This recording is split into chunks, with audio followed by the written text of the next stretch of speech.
महत्त्वाच्या बातम्या. प्रायोजक घरकुल मसाले, स्वाद आणि मायेचा खमंग मेळ.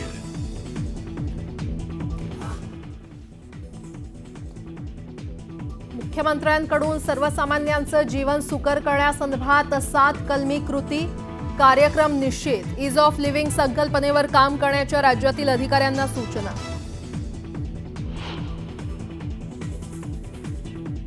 आठवड्यातील किमान 3 दिवस मंत्रालयात थांबा. मुख्यमंत्री देवेंद्र फडणवीसांचे सर्व मंत्र्यांना आदेश. प्रशासकीय कामात सुसूत्रता आणण्यासंदर्भात मुख्यमंत्री फडणवीसांचं मोठं पाऊल.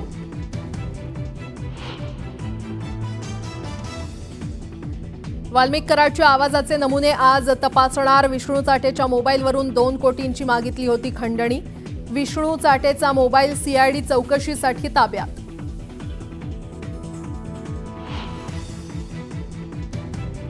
सुरेश धस यांनी अजित पवारांची घेतली भेट. मी धनंजय मुंडेंचा राजीनामा मागितला नाही. भेटीनंतर सुरेश धस यांचा घुमजाव.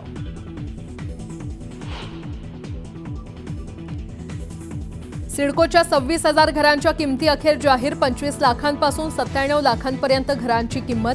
तर 10 जानेवारीला ऑनलाईन नोंदणीची शेवटची संधी.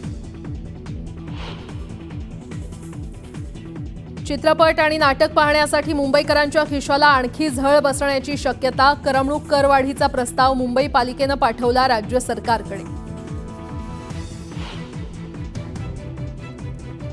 मुंबईत HMPVचा संशयित रुग्ण आढळला. 6 महिन्याच्या बाळाला विषाणूची लागण झाल्याची भीती.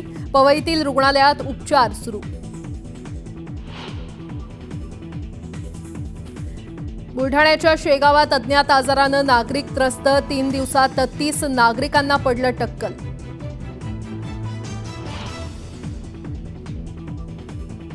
केरळमध्ये मल्लरपुरममधील पुयंगडी उत्सवादरम्यान उधळला हत्ती.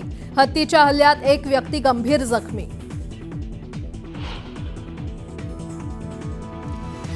आणि तिबेटमध्ये आलेल्या शक्तिशाली भूकंपामध्ये आतापर्यंत किमान 126 जणांचा मृत्यू तर 188 जण जखमी. 3 तासात जवळपास 50 भूकंपाचे धक्के बसल्याचा अंदाज.